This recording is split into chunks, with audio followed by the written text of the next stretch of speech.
Assalamualaikum warahmatullahi wabarakatuh. Waalaikumsalam warahmatullahi wabarakatuh. Apa kabar anak-anak? Baik. Oke, untuk mengawali kegiatan kita pembelajaran pada hari ini, alangkah baiknya kita membaca basmalah bersama-sama. Bismillahirrahmanirrahim. Oke, sebelum memulai pembelajaran, Ibu akan mengabsensi kalian terlebih dahulu ya. Yang pertama ada Raisa Khalifatunisa hadir. Terus ada Sakina Yunda Putri sakit. Berikutnya ada Zakia Mufida hadir. Oke, hadir ya. Minggu lalu kita sudah melakukan pembelajaran mengenai teks deskripsi. Nah, hari ini kita akan belajar tentang teks prosedur. Oke, Ibu akan mengulas sedikit atau bertanya pada kalian materi minggu lalu itu adalah teks deskripsi. Nah, Ibu mau tanya sekarang, teks deskripsi ada yang masih ingat apa Raisa? Teks deskripsi adalah teks yang berisi penggambaran suatu objek, baik makhluk hidup, benda, tempat, atau peristiwa secara terperinci. Iya, betul sekali. Teks deskripsi adalah teks yang berisi penggambaran suatu objek yang terperinci yang telah dideskripsikan oleh penulis. Sekarang Ibu tanya lagi, Zakia, kalau struktur dari teks deskripsi apa aja? 1. Identifikasi. 2. Deskripsi bagian. 3. Simulasi. Berarti struktur dari teks deskripsi ada berapa? 3, betul. Alhamdulillah, berarti kalian masih ingat dengan materi minggu lalu. Oke, sekarang bahas tentang materi teks prosedur. Ada yang tahu teks prosedur itu apa? Nggak tahu. Teks prosedur itu menurut buku yang Ibu punya, yaitu teks yang memuat cara untuk melakukan sesuatu secara tepat, berupa runtunan langkah demi langkah sehingga tercapai tujuan yang diinginkan. Jadi, teks prosedur adalah teks yang berisi langkah-langkah suatu kegiatan untuk menyelesaikan dalam aktivitas. Berikutnya, kata prosedur itu memiliki ciri-ciri. Yang pertama, menggunakan kalimat imperatif. Kalimat imperatif adalah kalimat perintah. Yang namanya teks prosedur itu kan langkah-langkah ya, tahapan-tahapan. Nah, nanti di bagian langkah-langkah atau tahapan itu mempunyai kalimat perintah atau imperatif ya. Yang kedua, terdapat panduan yang harus dilakukan. Yang ketiga, menggunakan kata aktif. Yang keempat, menggunakan konjungsi. Tahu gak konjungsi apa? Kata hubung. Nah, kata hubung apa aja? Dan maka Yang akan tetapi yang terus dan kemudian, dan masih banyak lagi, kata hubung itu banyak ya. Terus yang kelima, terdapat aturan dalam hal bahan dan kegiatan ya. Yang keenam, menggunakan kata keterangan untuk menyatakan rincian waktu, tempat, dan cara. Jadi teks prosedur itu kita harus ada rincian waktunya, kapan, tempatnya, apakah di mana, di rumah, di dapur, dan lain sebagainya. Terus cara adalah langkah-langkahnya ya. Yang ketujuh yaitu terdapat penomoran beserta isi kegiatan yang dilakukan secara berurutan. Jadi di dalam teks prosedur kan ada langkah-langkah nih, ya kan? Langkah-langkah itu ada urutannya, nomornya. Misal langkah pertama, langkah kedua, langkah ketiga, dan lain sebagainya. Gitu ya, paham? paham. Oke, selanjutnya ada struktur teks prosedur. Nih, struktur teks prosedur itu terdapat judul. Misal, judulnya membuat kue coklat. Itu sudah termasuk dalam judul. Terus ada lagi membuat bros dari kain perca. Itu udah termasuk apa? Judul. Paham ya? Paham. Terus yang kedua ada kata pengantar. Nah, kata pengantar ini yaitu bagian awal yang berfungsi sebagai pengenalan. Contoh gini, tadi kan kita sudah membuat judul, ya kan? Kita ambil dari cara membuat bros dari kain perca. Udah ada tuh judulnya, membuat bros dari kain perca. Nah, bagian awalnya gimana? Pengenalan dong. Ya, pengenalannya gini. Bros merupakan kerajinan yang terbuat dari kain perca. Itu sebuah pengenalan atau kata apa? Kata awalan atau pengantar ya. Bros juga banyak digemari oleh kaum wanita. Bros biasanya digunakan untuk apa? Kerudung, terus baju, kebaya dan lain sebagainya. Itu termasuk kata pengantar. Berikutnya ada bahan dan alat. Namanya teks prosedur, kita membuat kegiatan berarti harus ada bahan dan alat atau peralatan. Kayak tadi kita membuat bros, berarti bahannya ada apa? Ada kain perca, ada benang. Nah, alat-alatnya ada apa? Ada gunting, ada jarum, ada pin buat bros. Benar? Betul. Selanjutnya yang terakhir adalah tahapan proses ditulis berurutan.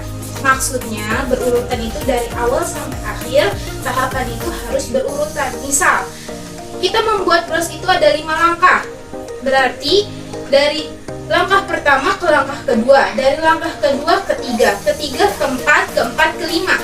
Nggak bisa dari langkah pertama ke langkah ketiga, dari langkah ketiga langkah keempat, itu nggak bisa ya. Paham? Selanjutnya ada jenis-jenis teks prosedur. Jenis-jenis teks prosedur ada 3. Yang pertama, teks prosedur sederhana.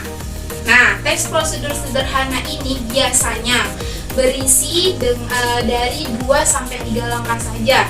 Contohnya gampang nih, kayak ada kipas angin.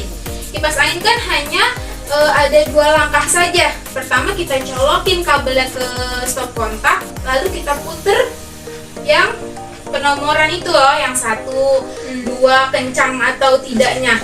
Berarti itu hanya ada 2 langkah. Berarti bisa disebut sebagai teks prosedur sederhana. Nah, yang kedua adalah teks prosedur kompleks. Kalau kita lihat di buku ini, teks prosedur kompleks ini terdiri dari banyak langkah atau tahapan-tahapan. Misalnya, kalian kan umurnya nanti akan 17 tahun ya kan? Harus 17 tahun harus membuat apa namanya? KTP. Nah, membuat KTP kan banyak langkahnya, ya kan? Zakia ngantuk? Enggak, ya. Pasti ada langkah-langkahnya gitu ya, membuat KTP. Nah, nanti dari pihak kelurahan pasti meminta berkas-berkas seperti akte kelahiran, KK, ya kan? Nah, nanti diserahkan ke kelurahan. Apakah langsung jadi? Tidak, tetapi ketika kita menyerahkan berkas ya ke kelurahan, nanti saat di kelurahan kita akan diminta pemberkasan lagi, apakah kita foto, apakah kita sidik jari dan lain sebagainya. Nah, baru nanti selang sehari, nggak sehari deh, biasanya seminggu atau 5 hari itu barulah KTP bisa jadi. Paham? Nah, yang ketiga, teks prosedur protokol, yaitu teks yang langkah-langkah kerjanya tidak terlalu ketat atau fleksibel. Sampai sini paham? Paham. Oke, alhamdulillah kalau kalian sudah paham. Tadi kan Ibu sudah menjelaskan mengenai pengertiannya, apalagi ciri-ciri, struktur, terus jenis teks prosedur. Nah, karena kalian alhamdulillah sudah mengerti, Ibu meminta kepada kalian untuk membuat satu contoh teks prosedur. Ibu kasih waktu 20 menit untuk kalian mengerjakan teks prosedur yang kalian pahami. Paham? Paham. Oke, dimulai dari sekarang ya. Baik, 20 menit sudah berlalu. Ibu meminta kalian untuk membacakan hasil teks prosedur yang kalian sudah buat. Siapa yang mau maju duluan? Saya. Oke, boleh Raisa maju duluan. Apa nih? Mengurus surat izin mengemudi atau SIM. Terus? SIM adalah bukti surat registrasi dan identifikasi yang diberikan oleh Polri kepada seseorang yang telah memenuhi persyaratan administrasi, sehat jasmani dan rohani, memahami peraturan lalu lintas, dan terampil mengemudikan kendaraan bermotor. Terus persyaratannya yaitu membawa kartu tanda penduduk atau KTP asli dan fotokopi, membawa surat izin mengemudi SIM lama, terus habis itu membawa bukti pembayaran penerimaan negara bukan pajak atau PNBP, terus membawa hasil tes kesehatan dan psikologi dari dokter yang ditunjuk, Terus yang terakhir yaitu membawa surat keterangan bebas narkoba dari kepolisian. Kemudian ada langkah-langkah. Yang pertama, datang ke kantor satuan penyelenggara administrasi SIM terdekat. Kedua, ambil formulir pendaftaran dan isi dengan lengkap dan benar.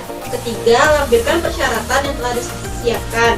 Keempat, ikuti tes kesehatan dan psikologi. Kemudian ikuti ujian teori dan praktik mengemudi. Kemudian jika lulus ujian, lakukan pembayaran PNBP. Lalu tunggu proses pencetakan SIM dan SIM bersiap diambil.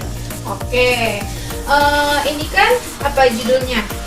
Mengurus surat izin mengemudi. Mengurus izin surat mengemudi. Mengurus surat izin mengemudi atau SIM itu termasuk ke dalam teks prosedur apa? Teks prosedur kompleks. Kenapa dibilang teks prosedur kompleks? Karena memiliki tahapan yang terperinci, terus juga banyak langkahnya. Iya betul. Sekarang boleh yang kedua Zakia, boleh maju.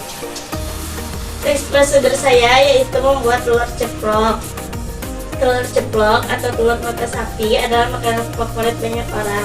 Disebut telur mata sapi karena bentuknya seperti mata dengan kuning telurnya yang utuh di tengah. Terus? Alat dan bahan: 1 telur, 2 minyak, 3 penggorengan, 4 spatula. Langkah-langkah pembuatan: 1. Panaskan minyak dalam penggorengan. 2. Pecahkan telur di atas penggorengan dan beri sedikit garam. 3. Balik telur hingga batang di kedua sisi, lalu siap dihidangkan. Ini kan judulnya membuat telur Ceplok. ceplok. Nah, membuat telur ceplok ini termasuk ke dalam teks prosedur apa? Teks prosedur sederhana Kenapa disebut teks prosedur sederhana? karena hanya memiliki 3 langkah yang sedikit yaitu 3 langkah. Baik anak-anak, tadi kalian sudah maju ke depan dan membacakan teks prosedur yang kalian sudah buat. Berarti saya tinggal mengulas sedikit. Berarti teks prosedur adalah teks yang berisi langkah-langkah apa? Yang memuat cara untuk melakukan sesuatu secara tepat. Ya, alhamdulillah kalian sudah paham mengenai materi hari ini. Semoga kalian dapat belajar lagi di rumah ya, dan ilmu yang saya sampaikan, pelajaran yang saya sampaikan semoga bermanfaat untuk kalian. Oke, untuk mengakhiri kegiatan pembelajaran kita hari ini, mari sama-sama kita mengucap hamdalah bersama-sama. Alhamdulillahirabbil alamin. Baik anak-anak, mohon maaf jika ibu ada kesalahan dalam mengajar kalian. Terima kasih. Wassalamualaikum warahmatullahi wabarakatuh. Waalaikumsalam warahmatullahi wabarakatuh.